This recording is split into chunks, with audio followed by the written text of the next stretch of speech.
Hi guys. I am going to try textured art for the first time. Again, I do not have fancy technology equipment, so I'm recording everything on my phone and uploading this to YouTube. I'm self-taught, okay, so I have never gone to school. That means I have to learn everything on my own. So I have canvases here. I have two. This is a 24 by 30. I have not primed this one, however it does come primed. I tend to prime anyway because you just never know. I trust no one. And then they also, usually, if you get a gallery canvas, they come with the little triangle pieces that people sometimes omit. However, for textured paintings, it's probably a good idea to have because it keeps the canvas nice and sturdy and it makes it awesome.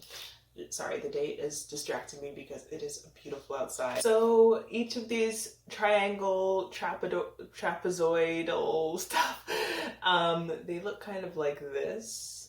Or sometimes they have like a full pointed edge, whatever, okay? They will go into little slots and you will put in two at a time, kind of like this, and they kind of match up into that triangle looking thing. Some people do it the complete opposite way and it comes up like this. Do I care? Absolutely not. Basically, the rule of thumb, which people don't seem to just say on YouTube, is slant to slant, okay? So basically, I will just pull out one here. I haven't hammered these in yet, but they come out looking like this, or they have a full point. Basically, you want the slant edge going against the slant edge. So if this is your edge here of one of the canvases, the slant itself usually goes in this way. So then this one would be matching up with that, okay? This is kind of slant to slant. And I will show you close up on the canvases. You're going to take one of the canvas keys like so, and inside this is a slant that goes about this way. And this slant goes the same way, and you just match it in and then slide it inside. It looks kind of like that. And we kind of slide it inwards, okay? It'll go flush against the other side. Whoop. Like that, okay? And then the same with the other one. This slant goes in this way, so we're going to slide it in this way. And it should kind of square up like that, okay? And then you use a hammer and gently hammer them in. They are such fragile little pieces, so when you hammer too hard, they will dent like so, or the plywood of it itself will actually rip and break. I think it happened to me once somewhere in here, I'm sure. Then once it's all hammered in, just spray the back of your canvas, squit, squit, squit, squit. That will tighten up everything, and then we can get started. So I will see you guys in about 20 minutes. I'm gonna get through all that, and I'll get started on actually texture painting. Woo! You need to hammer them in. Hey! Alright, so right here I decided to put the keys in. I slip it in, it looks good. Hammering it in nice and gently, however. There's a little stick that came off there, so I just wanted to show you guys that's what happens if you do it a little bit too intensely. Nonetheless, I went ahead and did the second key, and I was checking with my fingers to make sure that it's nice and firm inside. It wasn't, so I redid it again, and then it looked pretty great at that point. Okay guys, this is tight as a drum. It's actually kind of freaky. It's the first time I've ever done it, so I'm hoping it really either really helps and doesn't cause me any issues. I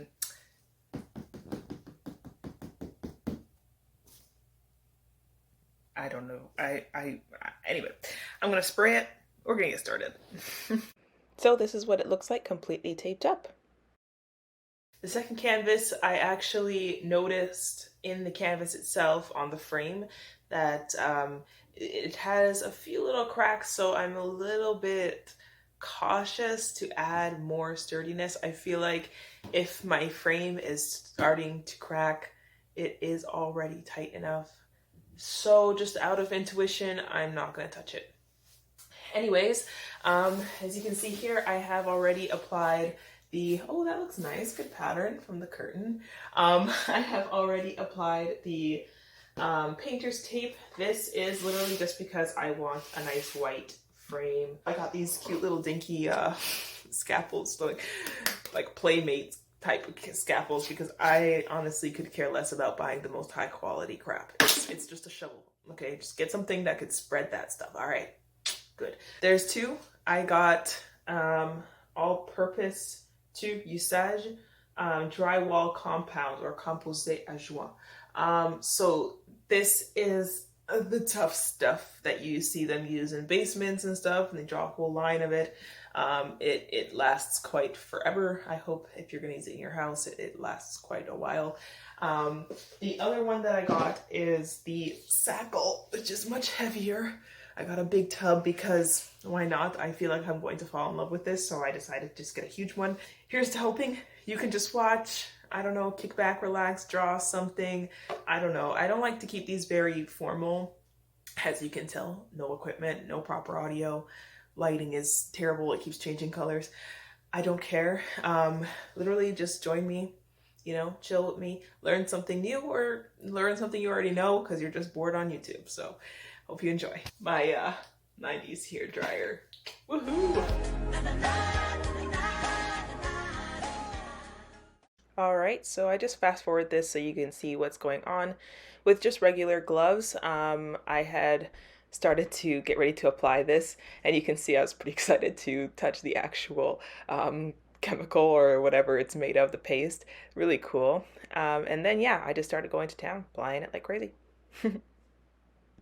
And I'm starting to see some ideas that I want for a design once I get this completely covered up. I love this. This is so weird, but I don't know. I'm kind of digging it. So yeah, I'll see how it turns out. Really, I'm not there yet. As you can see, I have that whole white corner to do. This is a specific drywall in that it goes on pink, and when it starts to dry, it turns white. So usually within about 30 minutes. Although I have no idea. I should probably check that out, huh? The time it takes to dry. Nonetheless, it'll dry, and I will have to both cover my bin up and finish the first layer at least. Personally, I prefer to do a nice thin layer first to start, and then thicker layers, just because I have never done this before. And usually with anything, kind of like oil, the heavier the body of medium that you're using, the thinner the first layer should be. Okay, usually it's quite thin unless you're doing some 3D design thing. So I just keep it thin to be on the safe side, and then you can go nuts after and add as much as you want. Also, this takes a lot of arm work. So, you know, get your arms ready. It is not easy, but especially to do a coverage, you know. Yeah, it's really, really tough on the arms, so I just put it up here for you guys so you guys can see. Otherwise, you'd just be sitting yawning, watching me attempt to cover this canvas up with the spackle. But yeah, it actually covers pretty well, but in pretty thin layers, and I will explain more in the next part of this video.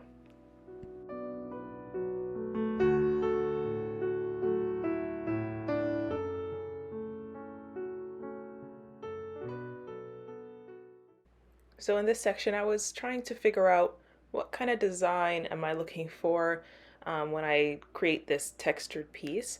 And as you can see, I'm making these kind of rainbow looking curves. And I remember in this moment, I was thinking to myself, wow, I actually like the flow. Like, not even just how it appears, but the feeling of creating these curves with my hand. It felt pretty cool, I'm not gonna lie. So you'll see in the end what it turned out to be.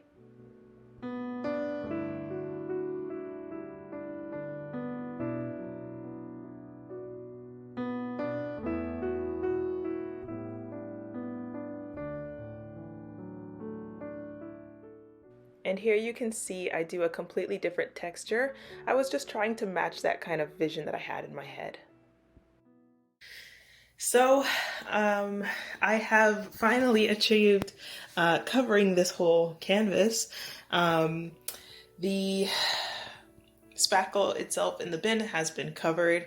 I started to notice on the scalpel that it was starting to dry, like it was starting to turn white. So I would say approximately 30 minutes to an hour for your first layer. And you have to go fast, okay?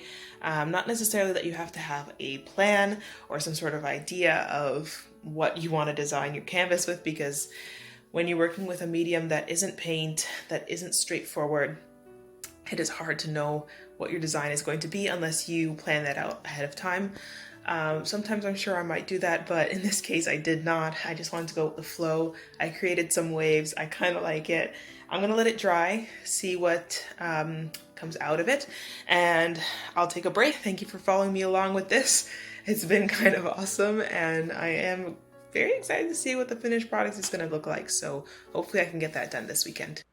Okay, so this is what it looks like, almost dry, about 40 minutes afterwards. So this is the dried product, what it looks like, and then I'll show you the second layer that I put on just to make the wave a little thicker. It scuffs off a little bit, but not too intensely, okay? So here I was just showing you the different edges and all the curves that I had created with the second and third layer. The third layer has a lot of the actual splash from the wave, and it is pretty wet at that time, but it looks pretty great. And then this is what it looked like completely put on, so that was all the layers done there. So this is about after 1 hour of drying. You can see some parts where the oxygen has hit it, that's where it turns white. Feels pretty dry at those areas, and it is easy to scuff off, so I didn't really like to touch it, but that's the complete look. Alright, so I had already started painting this area, you can see there. I had used 3 different kinds of blues and then a kind of white as well, if products matter to you. I noticed that because I used such a heavy amount of spackle when I created these waves, that it had created this small little crack horizontally. At first I thought this might be a mistake, you can see it nice close up there. But I decided to keep going because at this point I was already, like in it. I wanted to continue and I wanted to see the best that I can do. So if I were to actually play this section in real time, it would take up quite a bit of my video. So I'm showing here really quickly what I'm doing. And honestly, I take the paint from the brush. I don't create a little pile of paint. And then I just slough it on there. Honestly, very random, no real plan. But I am also using you can't really see that I dip in water after I take off the paint from the tube. This is just so that it can spread really quickly to get a nice good base layer. I like having my base layers, so yeah.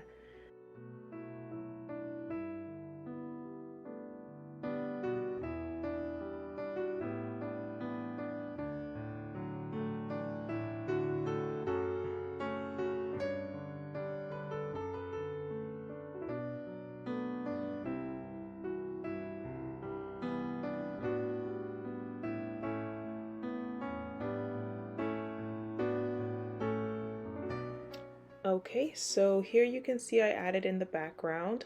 It gets blurry at first, but it will focus for us. There we are. So you can see some cracks as it goes along, but there's nothing really major, and there is no, I guess you can say, scuffing of the actual material itself. I'm just zooming in here so you can see a close-up of the waves. These parts I honestly just did it randomly, splatting on some spackle there, and then you can see some white spots that I will eventually fill in the next bit. And then here I added another fluid that creates a different kind of texture just to kind of bring out those waves more. Okay, and here is the final result. I'm just going to show you the top part here, just so that you can see the level or the height of the amount of paste and spackle I used. And then when I zoom out here, you can actually see more of the detail. And I added some white at the very top, basically just went darkest to lightest, kept it nice and simple. and then did the white at the very end. And the tape had also come off. I peeled that off so it looks a little bit more framed. I added some white paint on the glue parts there. And you can touch it for, like, for those who love to have that textile feel. It's really cool. And yeah, none of it actually comes off no matter how much I touch it, which is really, really awesome. It kind of just stays there permanently, which is amazing. I love it all, honestly. And I was very proud of myself for doing this. Absolutely. Thank you for watching this whole video, 15 minutes. I know it's a long one, but I was trying to get everything in there that was important in creating this texture painting.